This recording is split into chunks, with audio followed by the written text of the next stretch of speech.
De partout dans le monde, Des nouvelles alarmantes, des vagues de chaleur, sécheresse, incendies. Tempêtes et inondations hors normes, des pertes en vie humaine et dans tout le vivant, des écosystèmes dévastés ou disparus.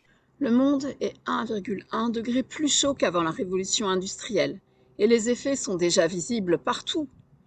L'été 2021 a montré que les catastrophes ne sont plus loin de chez nous, dans un ailleurs, vague, plus pauvre, plus chaud, moins organisé. Quoi qu'on fasse maintenant pour limiter le réchauffement futur, les effets de 1,1, 1,5 et sans doute même jusqu'à 2 degrés vont nous affecter et vont toucher nos pays, nos régions, nos proches ou nous-mêmes dans la prochaine décennie. Il faut bien sûr lutter pour réduire au maximum chaque dixième de degré supplémentaire de réchauffement.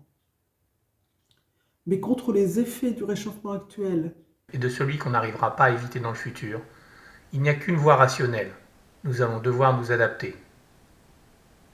Nous devrions avoir commencé depuis longtemps, car les changements qu'impose cette adaptation seront nombreux, profonds et certainement difficiles et radicaux. Il n'est plus temps de nous voiler la face. Il est temps de nous rassembler, de nous organiser et de passer à l'action en ayant accepté que nos dirigeants ne vont pas s'en occuper pour nous et qu'il n'y a pas de solution actuelle ou future pour garder tout comme avant. Nous sommes convaincus qu'ensemble, Parce que seul, en autonomie ou en comptant sur l'État-providence dans un effondrement graduel ou rapide, ça ne suffira pas. nous sommes plus forts, plus fortes, que nous devons essayer, Tenter, tester, nous tromper, oui, mais ensemble.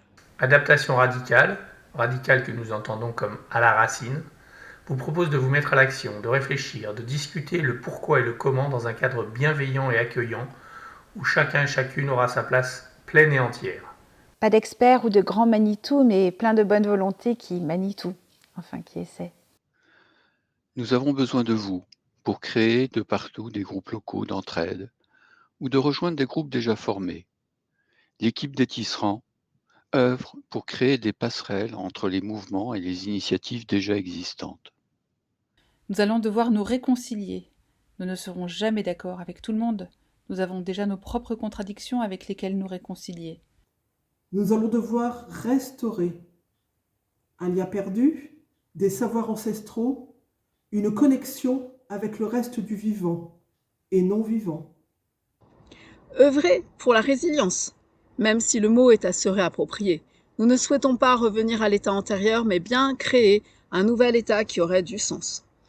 Et enfin, renoncer. Nous pensons intimement que tout notre confort, nos facilités ne pourront pas perdurer. Choisir ce à quoi nous allons devoir renoncer nous permet de nous concentrer sur l'essentiel. Car renoncer, c'est avancer, oui, mais ensemble.